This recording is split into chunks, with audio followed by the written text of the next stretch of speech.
Hello everyone, welcome to सबका topper. आज हम लोग पढ़ेंगे 3 questions. NCERT class 7th English की बुक का फर्स्ट चैप्टर है ये। और इस चैप्टर को स्टार्ट करने से पहले मैं आप सभी को बता दूं कि आप लोगों को हमारे चैनल को जो है सब्सक्राइब करना है, वीडियो को लाइक करना है, ताकि हमारी नोटिफिकेशंस जो है वो आपको मिलते रहें। जैसे जैसे हम चैप्टर्स को अपलोड करते रहें आपको जो है कंटेंट मिलता रहे। तो चलिए स्टार्ट करते हैं 3 क्वेश्चंस। सबसे पहले आपको कुछ चीज़ दे रखी है बिफोर यू रीड, पहले हम इसको स्टडी कर लेते हैं। A king has 3 questions and he is seeking answers to them. एक राजा था, उसके 3 क्वेश्चन हैं, 3 उसके जो हैं प्रश्न हैं और वो इनके आंसर्स जो है वो पता करना चाहता है। व्हाट आर द क्वेश्चंस, उसके क्या क्वेश्चंस हैं। Does the king get what he wants, क्या राजा को वो चीज़ मिल जाती है जो चीज़ वो तलाश रहे हैं। चलिए अब 3 क्वेश्चंस चैप्टर को हम स्टार्ट करते हैं। The thought came to a certain king that he would never fail if he knew 3 things। एक थॉट, एक सोच जो है एक राजा को आती है कि वो कभी अपनी ज़िंदगी में जो है फेल नहीं होंगे अगर उनको 3 चीज़ें पता होंगी। These 3 things were, ये 3 चीज़ें क्या क्या हैं देखिए। What is the right time to begin something, किसी चीज़ को शुरू करने का सही समय क्या है। Which people should he listen to, उनको राजा को किस लोगों को सुनना चाहिए। What is the most important thing for him to do, राजा के लिए सबसे इम्पॉर्टेंट चीज़ क्या है जो उसे करनी चाहिए।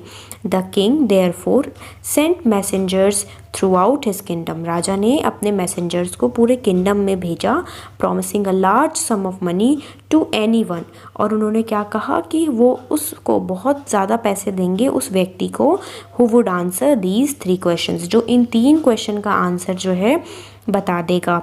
Many wise men came to the king, wise मतलब बुद्धिमान, बहुत सारे बुद्धिमान लोग राजा के पास आए। But they all answered his questions differently, लेकिन सब ने उनका जो उनका क्वेश्चन थे उनके अलग अलग तरीके से आंसर्स दिए। In reply to the first question, पहले क्वेश्चन के उत्तर में, सम सेड द किंग, किसी ने किंग को कहा, कुछ लोगों ने, must prepare a time table, कि राजा को एक टाइम टेबल बना लेना चाहिए। And then follow it strictly, और फिर उनको उस टाइम टेबल को स्ट्रिक्टली जो है फॉलो करना चाहिए। Only in this way they said could he do everything at its proper time, सिर्फ इस तरीके से ही उन लोगों ने कहा कि वो सारा काम समय पर कर पाएंगे। Others said that it was impossible to decide in advance, और लोगों ने ये कहा कि ये बहुत मुश्किल है, पहले से सोच लेना इम्पॉसिबल है, एडवांस में ये चीज़ को सोच लेना। The right time for doing something, किसी चीज़ को करने का सही समय, मतलब किसी चीज़ को करने का सही समय हम पहले नहीं सोच सकते, ऐसा और लोगों ने उन्हें बताया कि पहले हम ये चीज़ को डिसाइड नहीं कर सकते। The king should notice all that was going on, और उन्होंने क्या बोला कि राजा को सब कुछ देखना चाहिए जो चीज़ें हो रही हैं। अवॉइड फुलिश प्लेजर्स, जो भी चीज़ें फुलिश प्लेजर्स हैं मतलब जो बेवकूफ़ी की चीज़ें हैं, वैसे जो बेवकूफ़ी के प्लेजर्स हैं उनको छोड़ देना चाहिए, मतलब जो चीज़ इम्पॉर्टेंट नहीं है उन चीज़ों को छोड़ देना चाहिए। And always do what ever seemed necessary, और हमेशा वो काम करना चाहिए जो ज़रूरी है एट दैट टाइम, उस समय पर। Yet others said that the king needed a council of wise man, और कुछ लोगों ने क्या कहा कि राजा को एक वाइज मैन का काउंसिल राजा के पास होना चाहिए। काउंसिल मतलब होता है एक ग्रुप ऑफ पीपल, एक लोगों का समूह होता है जिनको इसीलिए चुना जाता है ताकि वो राजा को एडवाइस दे सके, सुझाव दे सके, कानून के रूल्स के बनाने के लिए जो भी राजा को सुझाव देने वो काउंसिल उनकी जो है वो देती है, ठीक है। Who would help him act at the proper time, जो उनको सही समय पर एक्ट करने का सुझाव देंगे। काउंसिल जो उनके वाइस मैन के बुद्धिमान लोगों के काउंसिल उनको बना लेना चाहिए। This was because one man would find it impossible to decide correctly, ये वो बता रहे हैं कि ये उन लोगों ने ये बताया राजा को कि ये इसीलिए इम्पॉर्टेंट है क्योंकि एक इंसान जो है वो सही चीज़ें नहीं सोच सकता। One man would find it impossible, एक इंसान के लिए इम्पॉसिबल है कि वो डिसाइड कर ले चीज़ों को सही तरीके से। विदाउट हेल्प फ्रॉम अदर्स, दूसरों की मदद लिए बिना वो सही चीज़ें सोच ले। The right time for every action, मतलब वो राइट टाइम को खुद नहीं सोच सकता राजा, तो उसके काउंसिल होना चाहिए पूरा एक जो उसके लिए ये सब चीज़ें सोचे और वो लोग डिसाइड कर सके, क्योंकि एक इंसान जो है वो सही समय को नहीं सोच सकता, उसके लिए बहुत मुश्किल है, तो दूसरों की भी हेल्प जो है राजा को लेनी चाहिए। But then others said that there were some things which could be urgent. और लोगों ने क्या कहा कि कुछ ऐसी चीज़ें हैं जो बहुत अर्जेंट हैं। These things could not wait for the decision of the council. तो जो चीज़ें बहुत अर्जेंट है वो रुक नहीं सकती कि काउंसिल का जब तक डिसीजन नहीं मिले तब तक कोई काम ना हो, काउंसिल में सभी लोग अपना सुझाव ना रखें तब तक वो अर्जेंट काम ना हो। कुछ चीज़ें अर्जेंट हैं, वो इस चीज़ का वेट नहीं कर सकती। In order to decide the right time for doing something it is necessary to look into the future. अब किसी किसी का ये भी मानना है कि राइट टाइम को डिसाइड करने के लिए, किसी चीज़ को करने के राइट टाइम को डिसाइड करने के लिए हमारे लिए ये ज़रूरी होता है कि हम भविष्य को देख लें। एंड ओनली मैजिशियंस को डू दैट। और सिर्फ जादूगर लोग ही ये काम कर सकते हैं। The king therefore would have to go to magicians. तो उन लोगों ने ये बोला कि राजा को जादूगरों के पास जाना चाहिए। In their answers to the second question some said that the people most necessary to the king were his councillors. अब दूसरा क्वेश्चन जो था उनका कि दूसरा क्वेश्चन उनका क्या था, हमने पढ़ा था ना, दूसरा क्वेश्चन था उनका कि उनको किन लोगों की सुननी चाहिए। आपको तीनों क्वेश्चन याद रखने, ठीक है। Which people should he listen to, ये उसका दूसरा क्वेश्चन था राजा का कि उनको किन लोगों को जो है सुनना चाहिए। यही तो हम पढ़ रहे थे। अब देखिए, अब यहाँ पर आता है उनको किन लोगों को जो है सुनना चाहिए। देखिए अभी बताती हूँ मैं आपको। ये आपके पास आ गया सेकेंड क्वेश्चन का answer. In their answers to the second question some said that the people most necessary to the king, कि राजा के सबसे इम्पॉर्टेंट लोग जो हैं वो कौन हैं, उनके काउंसलर्स जो उनके साथ रहते हैं। काउंसलर्स मतलब जो उनकी काउंसिल के मेंबर हैं। हमने अभी काउंसिल पढ़ा था ना, उनके मेंबर को ही हम काउंसलर्स कहते हैं। और लोगों ने कहा कि राजा को प्रीस्ट की सुननी चाहिए। प्रीस्ट यानी जो पंडित लोग होते हैं उनकी सुननी चाहिए। A few others choose the doctors. और लोगों ने कहा कि राजा को डॉक्टर लोगों की जो है बातें सुननी चाहिए। And yet other said that his soldiers were the most necessary. और लोगों ने कहा कि कुछ और लोगों ने ये भी कहा कि जो उनके सोल्जर्स हैं वो सबसे ज़्यादा ज़रूरी हैं। To the third question some said science, others choose fighting and yet others religious worship. तो उनके राजा का जो तीसरा क्वेश्चन था उसके लिए किसी लोगों ने कहा कि साइंस, किसी लोगों ने कहा fighting and yet other religious worship. और किसी लोगों ने क्या कहा कि रिलीजियस वर्शिप भी जो है वो इम्पॉर्टेंट है। यहाँ पर उनका क्वेश्चन क्या था कि राजा के लिए सबसे इम्पॉर्टेंट चीज़ आखिर क्या है। तो उन्होंने ये बातें बताई कि थर्ड क्वेश्चन का किसी लोगों ने कहा साइंस सबसे इम्पॉर्टेंट है, किसी लोगों ने कहा लड़ाई फाइटिंग जो राजा लोग करते हैं वो सबसे इम्पॉर्टेंट है, तो किसी लोगों ने कहा रिलीजियस वर्शिप यानी कि जो पूजा वगैरह होती है वो सबसे ज़्यादा इम्पॉर्टेंट है। As the answers to his question were so different the king was not satisfied and gave no reward. तो राजा ने तो कहा था ना कि जो सही आंसर्स दे देगा उनको मैं बहुत बड़ा, उन्होंने large sum of money promise की थी। लेकिन क्योंकि उनके जो क्वेश्चंस थे राजा के उनको बहुत अलग अलग आंसर्स मिले तो इसीलिए उन्होंने किसी को भी वो सेटिस्फाई नहीं हुए राजा, और उन्होंने किसी को भी कोई रिवॉर्ड नहीं दिया। Instead he decided to seek the advice of a certain hermit. अब उन्होंने क्या कहा कि इसके बावजूद जो है उन्होंने ये सोचा कि मुझे क्या करना चाहिए, एक हर्मिट की एडवाइस लेनी चाहिए। हर्मिट यानी साधु की एडवाइस जो है वो, सेंट की एडवाइस जो है वो मुझे लेनी चाहिए।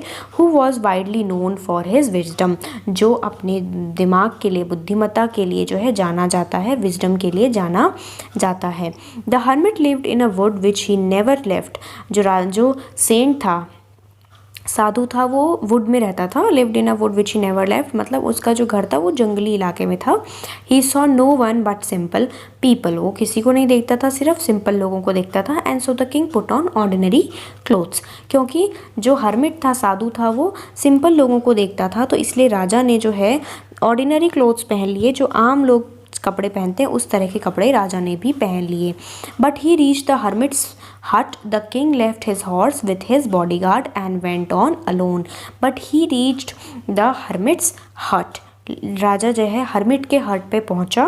The king left his horse, राजा ने क्या किया, अपना जो घोड़ा था उसको भी वहीं छोड़ दिया, विथ हिज बॉडीगार्ड, और उसके बॉडीगार्ड के साथ अपने घोड़े को भी छोड़ दिया। एंड वेंट ऑन अलोन, और उस हर्मिट के पास जो है, साधु के पास जो है राजा अकेले अकेले गया।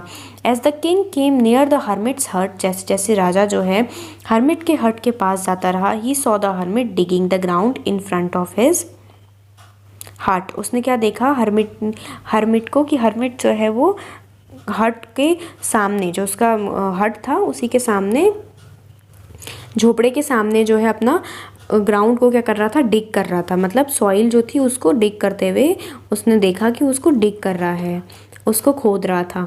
ही greeted the king and continued digging. उन्होंने क्या कहा, उन्होंने ग्रीट किया किंग को, मतलब जैसी राजा आए उस हर्मिट ने उनको ग्रीट किया और उसके बाद जो है डिगिंग अपनी शुरू कर दी। ग्रीट मतलब जैसे हम गुड मॉर्निंग गुड आफ्टरनून बोलते हैं उस तरीके से। और उन्होंने अपना फिर जो हर्मिट थे उन्होंने अपनी खुदाई जो है वो शुरू कर दी। The hermit was old and weak. अब हर्मिट को देखा उसने तो हर्मिट कैसा था, ओल्ड था, वीक था, कमज़ोर था, बूढ़ा था।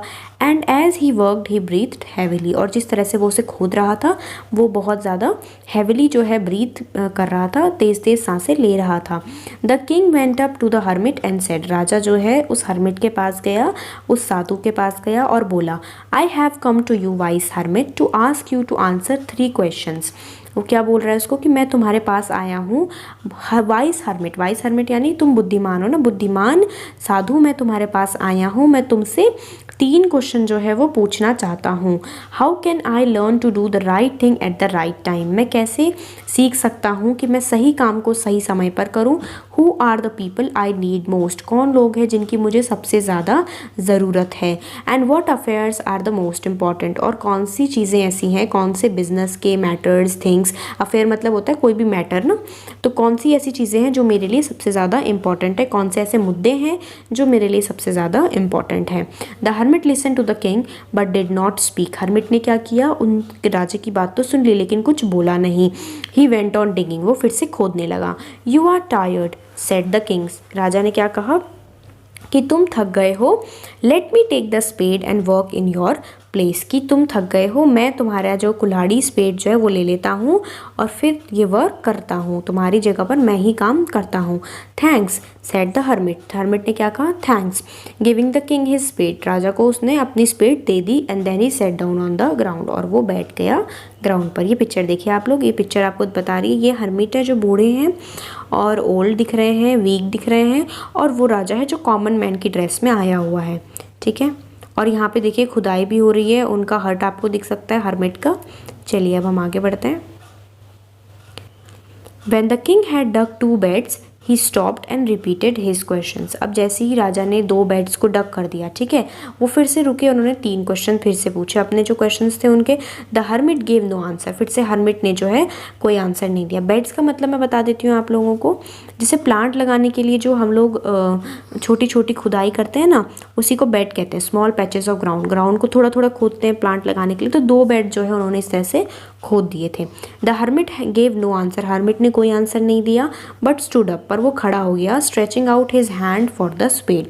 उसने क्या किया, अपना स्पेड मांगने के लिए अपने हाथ को आगे बढ़ाया। And said now you rest and let me work. उन्होंने क्या कहा कि उन्होंने कुल्हाड़ी को आगे बढ़ाया, और मतलब कुल्हाड़ी लेने के लिए अपना हाथ आगे बढ़ाया, और फिर उन्होंने कहा कि अब तुम रेस्ट करो और मैं काम करता हूँ। But the king did not give him the spade and continued to dig. लेकिन राजा ने क्या किया, उसको कुल्हाड़ी नहीं दी और अपना जो खुदाई का काम था वो करते रहे। 1 hour passed then another। इस तरह से 1 घंटा बीता, फिर दूसरा घंटा बीता। The sun went down behind the trees. जो सूरज था वो भी ढलता जा रहा था, पेड़ों, जो बड़े बड़े पेड़ थे उनसे नीचे सूरज जो है दिखाई दे रहा था। And at last the king stuck the spade into the ground and said. और लास्ट में राजा ने क्या किया, वो कुल्हाड़ी ली, उसे ग्राउंड पे रखा और बोला, I came to you wise man for an answer to my questions. कि मैं तुम्हारे पास आया था बुद्धिमान व्यक्ति अपने क्वेश्चंस का आंसर पाने के लिए। If you can give me know answer, अगर तुम मुझे कोई भी आंसर नहीं दे सकते हो, टेल मी सो, तो मुझे तुम बता दो, and I will return home, और मैं घर चला जाऊंगा। Here comes someone running. अब कोई जो है भागता हुआ वहाँ पे आ रहा है, रनिंग, कोई व्यक्ति वहाँ पे आता है। Said the hermit. हर्मिट बोलता है कि कोई व्यक्ति आ रहा है। अभी आपका सेकेंड पार्ट है।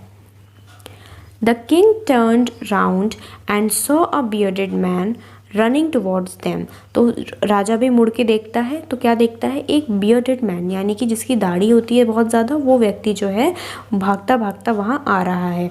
His hands were pressed against his stomach. उसका जो हाथ है उसके पेट पर है। From which blood was flowing. और वहाँ से खून जो है वो बाहर आ रहा है। When he reach the king he fainted and fell to the ground. जैसे ही वो राजा के पास पहुँच जाता है वो फेंट हो जाता है। फेंट मतलब लॉस्ट कॉन्शियसनेस, मतलब वो बेहोश हो जाता है, अपना होश खो बैठता है और और ग्राउंड पे गिर जाता है। The king and the hermit remove the man's clothing. राजा और जो हर्मिट है उन्होंने उस व्यक्ति के जो कपड़े हैं उसको हटा दिए हैं और found a large wound in his stomach. और उन्होंने जब वो कपड़े हटाए तो क्या देखा कि उसके पेट पे बहुत बड़ी चोट है, जख्म है। The king washed and covered it with his handkerchief. राजा ने क्या किया, उसको धोया और उसको अपने रुमाल की मदद से पूरा कवर कर दिया उसके वुंड को, जो उसका घाव था उसको। But the blood would not stop flowing. लेकिन खून ने क्या किया, बंद नहीं हुआ, खून बह ही रहा था। The king redressed the wound until at last the bleeding stop. जब तक ब्लीडिंग नहीं रुकी तब तक जो है राजा उसको रीड्रेस करता गया। रीड्रेस मतलब दोबारा से उसकी ड्रेसिंग की, बार बार उस क्लोथ से उसे कवर किया अच्छे तरीके से जब तक कि घाव से खून बंद ना हो जाए। The man felt better and asked for something to drink. अब जो व्यक्ति था वो थोड़ा उसको ठीक लगा, जब उसका थोड़ा जख्म पे जब ड्रेसिंग वगैरह हुई तो उसके बाद उसने जो है पानी कुछ पीने के लिए कुछ चीज़ मांगी। The king brought fresh water. राजा जो है उसके लिए फ्रेश वाटर लेके आ गया, पानी लेकर आ गया and gave it to him, और उसको दे दिया उन्होंने। By this time the sun had set. अब इस समय तक जो सन था वो ढल चुका था। And the air was cool. और जो हवा थी वो भी ठंडी हो रही थी। The king with the hermits help carried the wounded man. अब किंग ने क्या किया, उस साधु की मदद के साथ उस व्यक्ति को जो है कैरी किया इनटू द हट। हट के अंदर लेकर आ गए वो लोग। And laid him on the bed. और बेड के अंदर उसको जो है लेटा दिया। The man closed his eyes and lay quiet. अब जो मैन था उसने अपनी आंखें बंद कर दी थी और वो शांत जो है वहाँ पर लेटा हुआ था। The king tired by his walk and the work he had done. अब जो राजा था वो भी थक गया था, अपने इतना उसने जो यहाँ से वहाँ चला वो, और उसके बाद जो इतना काम किया उसने, है ना, तो उससे वो थक गया था। Lay down on the floor. तो वो ज़मीन पर ही लेट गया। And slept through the night. और पूरी रात जो है ज़मीन पर ही सोया रहा। व्हेन ही अवोक, जब वो अगले दिन उठा, it was several minutes before he could remember where he was. तो कुछ ही देर बाद जो है उसने ये चीज़ याद की कि वो कहाँ पर है। On who the strange bearded man lying on the bed was. तो उसने कुछ देर के बाद ये देखा कि वो कहाँ आ गया है और जो स्ट्रेंज मैन था दाढ़ी वाला वो बेड पर कौन है। कुछ टाइम के बाद उसने कुछ देर तक ये सोचा। उसके बाद देखो कुछ मिनट तक, अब यहाँ पे आपको एक पिक्चर दी हुई है, इसको देखिए आप। ये राजा हैं जो उसकी ड्रेसिंग कर रहे हैं अपने हैंडकरचीफ से, और ये साधु है बैठा हुआ, और ये लेटा हुआ मैन है जिसके पेट में जो है वुंड हो गया था, मतलब घाव आ गया था, घाव हुआ है। और ये इस तरह से इन्होंने इसकी क्लोथिंग हटाई है और फिर ये इस तरह से ड्रेसिंग हो रही है इसकी। चलिए अब आगे बढ़ते हैं। फॉरगिव मी, मुझे माफ़ कर दो, said the bearded man in a week voice when he saw that the king was awake. जब उसने देखा कि राजा उठ गया है तो उन्होंने क्या कहा कि मुझे माफ़ कर दो। उस व्यक्ति ने, दाढ़ी वाले व्यक्ति ने बहुत ही कमज़ोर आवाज़ में जो है इस तरह से बोला। I do not know you and have nothing to forgive you for, said the king. राजा ने क्या कहा, मैं तुम्हें नहीं जानता और मेरे पास कोई ऐसा तरीका नहीं है जिससे मैं तुमको माफ़ कर सकूँ। तो वो यही कहते हैं कि I do not know you and have nothing to forgive you for, कि मैं तुम्हें नहीं जानता और मैं तुमको माफ़ भी क्यों, मतलब जब मैंने गलती नहीं की ना, जब वो जानते हैं राजा की उसकी कोई गलती नहीं है ना, कोई ऐसी चीज़ नहीं है जिसके लिए वो उसको माफ़ करें। जैसे कि हम सभी लोग जानते हैं जब गलती नहीं होगी तो हम क्यों कोई किसी को क्यों माफ़ करेगा, कोई किसी से माफ़ी क्यों मांगेगा। तो राजा भी कुछ इस तरह से सोच रहे हैं। आपको यहाँ तक तो समझ में आ गया है ना कि कैसे उसकी मदद की है राजा ने, ठीक है। जब वो क्वेश्चन पूछने गए तो उनको जो है एक बार फिर से आपको रिकैप करा देती हूँ। जब वो क्वेश्चन पूछ रहे, राजा ने जो है अपने किंगडम में बहुत सारे मैसेंजर्स को भेजा था। वो लोग अलग अलग जो है उन्होंने अपना अपना जो है बताया था कि इस तरह से आपको करना चाहिए। लेकिन जब राजा ने देखा कि अलग अलग आंसर आ रहे हैं तो राजा को सेटिस्फेक्शन नहीं होती है। और फिर राजा क्या करते हैं, राजा जो है खुद चले जाते हैं एक वाइस हर्मिट के पास, एक साधु के पास चले जाते हैं। जब वो वहाँ पहुँचते हैं तो अपने घोड़े को और अपने बॉडीगार्ड को भी वापस भेज देते हैं और फिर वो अकेले यहाँ आ जाते हैं। तो जब वो उनसे क्वेश्चन पूछते हैं तो बहुत देर तक उनको जो है जो हर्मिट है वो क्वेश्चन को नहीं बताते, आंसर उनका नहीं बताते हैं। तो राजा भी उनके साथ ही जो है खुदाई करने लग जाते हैं। और उसके बाद जो है एक इंसान आता है और वो जो बहुत ज़ख्मी होता है, तो इस कारण से जैसे हम लोग भी करते हैं उसी प्रकार से राजा भी उसकी मदद करने लग जाते हैं। और फिर अगला दिन हो जाता है। देखिए अब आगे बढ़ते हैं। You do not no me but I know you. अब वो क्या कह रहे हैं कि तुम मुझे नहीं जानते। कौन कह रहा है, वो इंसान, राजा नहीं, जो दूसरा इंसान है, कि तुम मुझे नहीं जानते पर मैं तुम्हें जानता हूँ। I am that enemy of yours who swore revenge on you. अब वो क्या कह रहे हैं कि मैं तुम्हारा वो दुश्मन हूँ, दुश्मन, एनिमी ऑफ योर्स, मैं तुम्हारा दुश्मन हूँ। हु स्वॉर, जिसने क्या कसम खाई है, रिवेंज ऑन यू, रिवेंज मतलब क्या होता है, बदला लेना किसी से, ठीक है, कि मैंने कसम खाई कि मैं तुमसे बदला लूँगा, because you put my brother to death, क्योंकि तुमने मेरे भाई को जो है उसको मार दिया है तुमने, एंड सीज्ड माई प्रॉपर्टी, और तुमने मेरी प्रॉपर्टी को भी क्या किया है, सीज कर लिया है, मतलब अपने आप कब्जा लिया है मेरी प्रॉपर्टी को। I knew you had gone alone to see that hermit, मैं जानता था कि तुम अकेले अकेले उस हर्मिट के पास गए हो, यानी साधु के पास गए हो। And I made up my mind to kill you on your way home, और उन्होंने क्या सोचा कि जब तुम वापस आओगे, है ना, जब तुम अपने घर की ओर जाओगे तो मैं तुम्हें उस रास्ते में मार दूंगा, ऐसा मैंने सोचा था बदला लेने के लिए। तो आपको समझ में आ रहा है ना कि जो जिसके पेट में चोट लगी थी वो ऐसा बता रहा है कि मैं तुमसे बदला लेने के लिए आया था, तो मैंने सोचा था कि जब तुम हर्मिट के वहाँ से वापस जाओगे अपने घर की ओर, क्योंकि तुम अकेले हो, तो मैं राजा को मार दूंगा और बदला ले लूँगा, क्योंकि तुमने मेरे जो ब्रदर है उसकी डेथ भी की है और मेरी प्रॉपर्टी भी सीज की है। But the day past and you did not return, लेकिन पूरा दिन बीत गया और तुम नहीं आए, क्योंकि वो वहीं रह गए थे ना, वो आए नहीं थे। सो I left my hiding place and I came upon your bodyguard who recognized me and wounded me। तो हुआ क्या कि मैं अपने उस जगह जहाँ छुपा हुआ था वहाँ से निकल गया, और तुम्हारा जो बॉडीगार्ड था उसने मुझको देख लिया और वो मुझे पहचान गया, रिकॉग्नाइज्ड मी, वो मुझको पहचान गया, एंड wounded me, और उसने मुझे इस तरह से ज़ख्मी कर दिया, मतलब उस पर कोई अटैक किया होगा।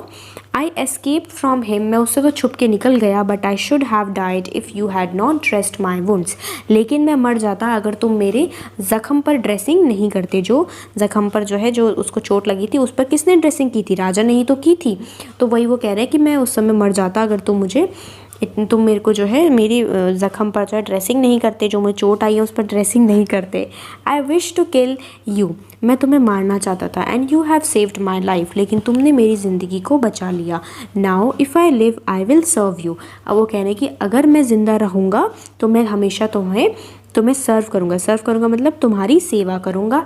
As your most faithful servant, जैसे कि तुम्हारा एक बहुत ही फेथफुल सर्वेंट रहूँगा, नौकर बनूँगा, मतलब लॉयल एंड ट्रू, फेथफुल मतलब लॉयल एंड ट्रू होता है जिस पर हम विश्वास कर सकते हैं, मैं ऐसा नौकर तुम्हारा बन जाऊँगा। And will order my sons to do the same, और मैं अपने बच्चों को भी, अपने जो बेटे हैं उनको भी मैं यही ऑर्डर करूँगा। फॉरगिव मी, मुझे माफ़ कर दो। ये पूरा का पूरा जो है ना वो ही बता रहे हैं, ठीक है, कि ऐसा ऐसा जो है हुआ मेरे साथ। ये पूरी स्टोरी उसके पीछे की है कि वो उनको मारना चाहते थे, लेकिन राजा ने उनकी जो है जान बचाई।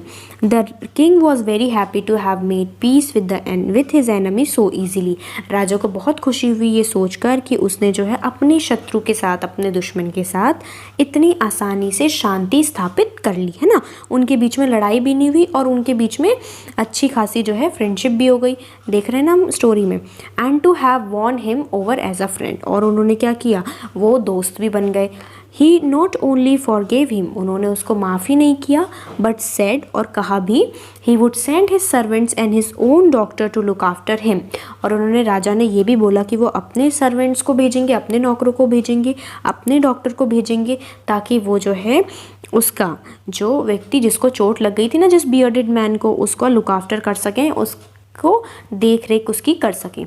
And he promise to give back the man his property, और उन्होंने क्या प्रॉमिस किया कि वो जो मैन जिसकी प्रॉपर्टी को उन्होंने कब्जा लिया था, सीज कर लिया था, उनको वापस कर देंगे। ये प्रॉमिस भी जो है राजा ने उस इंसान से करा। Leaving the wounded man the king went out of the hut and looked around for the hermit, अब जैसे ही वो राजा को, उसको वुंडेड मैन को छोड़ता है राजा, उसके बाद राजा जो है हट के बाहर आता है और फिर से हर्मिट को खोजने लग जाता है, उस सेंट को, साधु को, जिसके पास वो आया था। Before going away he wished once more to get answers to his questions, अब जाने से पहले वो लास्ट बार, फिर से एक बार उसकी ये चाहत होती है कि मुझे इन क्वेश्चंस के आंसर एक बार मिल जाएं।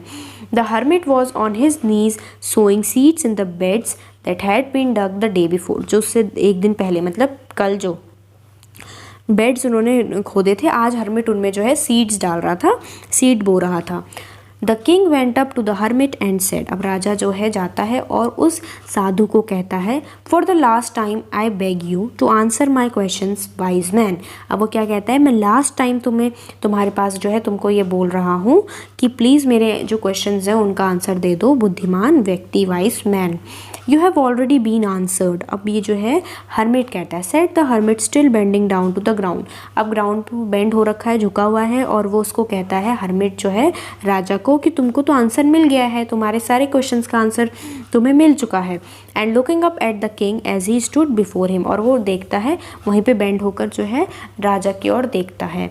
How have I been answered, what do you mean, अब वो कह रहे हैं, राजा जो कह रहा है कि कैसे, तुम कैसे कह सकते हो कि मुझको जो है आंसर मिल गया, कैसे मुझे आंसर मिल चुका है, तुम क्या कहना चाहते हो। Do you not see, replied the hermit, अब हर्मिट बोल रहा है कि क्या तुमने देखा नहीं, if you had not pitied my weakness yesterday and had not dug these beds for me you would have gone away, मतलब वो क्या कहना चाह रहा है कि अगर तुमको मुझे देखकर दया नहीं आती, मेरी कमज़ोरी को देखकर कल, और तुम मेरे लिए जो है बेड्स को डग नहीं करने लगते, खुदाई मेरे लिए नहीं करने लग जाते, you would have gone away, तो क्या होता तुम्हारा, तो तुम इस दुनिया से चले जाते, क्योंकि वो अटैक करने के लिए था ना खड़ा। Then that man would have attacked you and you would have wished you had stayed with me, और उसके साथ ही क्या बता रहा है वो, कि उस व्यक्ति ने तुमको पर अटैक कर दिया होता, and you would have wished you had stayed with me, और फिर तुम अपने मन में ये सोचते कि काश मैं तुम्हारे साथ में जो है हर्मिट के साथ ही रहता तो आज सुरक्षित रहता, है ना, मेरे को कुछ होता नहीं, क्योंकि अभी तो यही फिर तो राजा यही सोचते ना, जब उनको अटैक हो जाता, उनको चोट लग जाती, तब तो राजा के मन में यही आता कि काश मैं उस हर्मिट के साथ होता तो इतना बड़ा अटैक मुझे नहीं झेलना पड़ता। So the most important time was when you were digging the beds, तो वो क्या कह रहे हैं कि जो हर्मिट है वो बता रहे हैं कि सबसे इम्पॉर्टेंट टाइम वही हुआ जब तुम उन बेड्स को खोद रहे थे। And I was the most important person to do me good was your most important business, और सबसे इम्पॉर्टेंट पर्सन उन्होंने पूछा था कौन है, तो उन्होंने कहा उस समय के लिए मैं था सबसे इम्पॉर्टेंट पर्सन तुम्हारे लिए, और तुम्हारा सबसे इम्पॉर्टेंट बिजनेस अफेयर जो हम पढ़ रहे थे, मैटर, बिजनेस, वो क्या था, टू डू मी गुड, मतलब मेरे लिए अच्छा करना ही उस समय तुम्हारे लिए सबसे इम्पॉर्टेंट बिजनेस था। Afterwards when the man ran to us the most important time was, अब उसके बाद वो कह रहे हैं कि जब वो व्यक्ति भागता भागता हमारे पास आया तो उस समय हमारे पास सबसे इम्पॉर्टेंट टाइम हमारा क्या था, was when you were caring for him, वो क्या था कि जब तुम उसकी केयर कर रहे थे, उसकी ड्रेसिंग कर रहे थे, वो तुम्हारा सबसे इम्पॉर्टेंट टाइम था।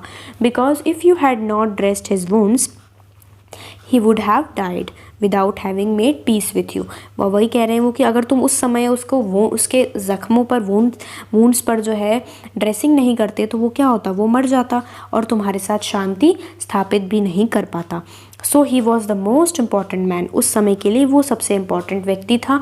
And what you did for him was your most important business, और तुमने उसके साथ क्या किया ये सबसे इम्पॉर्टेंट उस समय का तुम्हारा बिजनेस था, मतलब काम था। Remember then there is only one time that is important and that time is now, अब वो क्या कह रहे हैं कि हमेशा याद रखो कि सबसे इम्पॉर्टेंट टाइम जो होता है वो होता है नाउ, मतलब हमेशा याद रखो कि वन टाइम ही इम्पॉर्टेंट होता है और वो समय होता है अभी का, now. It is the most important time because it is the only time we have any power to act, ये सबसे इम्पॉर्टेंट टाइम होता है और ये इसीलिए सबसे इम्पॉर्टेंट टाइम होता है क्योंकि यही वो टाइम होता है जिस समय हमारे पास कुछ करने की शक्ति होती है, क्योंकि हम पास्ट में भी कुछ नहीं कर सकते, है ना, आप लोग भी सोचो, हम अपने पास्ट में कुछ नहीं कर सकते, अपने फ्यूचर में भी कुछ नहीं कर सकते, लेकिन प्रेजेंट इसीलिए इम्पॉर्टेंट है क्योंकि हम प्रेजेंट में अभी कुछ वर्क कर सकते हैं, एक्ट कर सकते हैं। The most necessary person is the person you are with at a particular moment, अब वो क्या कहने कि सबसे इम्पॉर्टेंट पर्सन वो पर्सन है जिसके साथ तुम किसी एक मोमेंट पर हो, किसी एक समय पर हो, दिन के किसी भी समय पर तुम जिस व्यक्ति के साथ हो वो सबसे इम्पॉर्टेंट पर्सन है। For no one knows what will happen in the future, क्योंकि कोई नहीं जानता कि आगे क्या होगा, and whether we will meet anyone else, वही कह रहे हैं कि फिर क्या पता हम उसको मिले ना मिले, किसी और को मिले ना मिले, तो तुम जिसके साथ हो वही तुम्हारे लिए उस समय का सबसे इम्पॉर्टेंट पर्सन है। The most important business is to do that person good, और सबसे इम्पॉर्टेंट जो बिजनेस है, काम है, वो है उस व्यक्ति के साथ अच्छा करना, गुड करना। Because we were sent into this world for that purpose alone, क्योंकि इस दुनिया में हम लोग सिर्फ इसी काम से आए हैं कि लोगों का हम अच्छा करें। लियो टॉल्स्टॉय ने जो है इस स्टोरी को आप लोगों के लिए लिखा है, देखिए, ठीक है, बहुत अच्छी स्टोरी थी ये। उसमें 3 क्वेश्चंस के इस तरह से पिक्चर्स आपको दिखाए हुए थे। देखिए पिक्चर्स को आप अच्छे से समझिए, कैसे राजा है, क्या हम इसको घाव हो गया था, कैसे कैसे क्या क्या है, पूरी स्टोरी मैंने आपको बता दी है ना। आपको अच्छे समझ में आ गई। किस तरह से हमने रिकैप भी करा था बीच में कि कैसे जो है सबसे पहले राजा जो है वहाँ तक हमने रिकैप कर लिया था कि हट पर आते हैं, फिर उनको जो है ज़ख्म वाला बियर्डेड मैन जो है ज़ख्मी इंसान वो आता है, उनकी कैसे ड्रेसिंग करते हैं। फिर वो अगले दिन बताता है कि मैं तो तुम्हें मारने के लिए जंगल में छुपा हुआ था, लेकिन तुम्हारे बॉडीगार्ड ने जो है मुझे ज़ख्मी कर दिया, मुझ पर अटैक कर दिया। अगर तुम मेरी ड्रेसिंग नहीं करते तो मैं मर जाता, और अगर तुमने मुझे जीवन दिया है तो मैं तुम्हारा सर्वेंट बनूंगा और अपने बच्चों को भी तुम्हारा सर्वेंट बनाऊंगा और मुझे माफ़ कर दो। ये सब हमने डिस्कस कर लिया था। ठीक है, इसके बाद हमने ये भी देखा था कि किस तरह से हर्मिट जो है वो एक्सप्लेन करते हैं पूरी बात और बताते हैं कि सबसे इम्पॉर्टेंट टाइम क्या है, नाउ। सबसे इम्पॉर्टेंट टाइम क्या है, अभी का समय हमारे लिए। हमें अभी के समय को अच्छा करना है, क्योंकि इसी समय पर हम काम कर सकते हैं, कोई भी एक्शन कर सकते हैं। तो हमारे लिए सबसे इम्पॉर्टेंट समय जो है वो अभी का है। ठीक है, और सबसे इम्पॉर्टेंट पर्सन कौन है, जो हमारे साथ इस समय है, वही सबसे इम्पॉर्टेंट पर्सन है हमारे लिए। ठीक है, तो मुझे लगता है आपको ये पूरी स्टोरी अच्छे से समझ में आ गई होगी। ठीक है, अगर आपको कोई चीज़ नहीं समझ में आई है तो आप हमसे ज़रूर पूछिएगा। ठीक है, और अगर आपको सब कुछ अच्छे से समझ में आया है तो आप वीडियो को लाइक कीजिए और साथ ही साथ में हमारे चैनल को आप सब्सक्राइब भी कीजिए, ताकि आपको अच्छा अच्छा कंटेंट जो है हमेशा मिलते रहे। हमेशा पढ़ते रहिए। Thank you so much. Thanks for watching.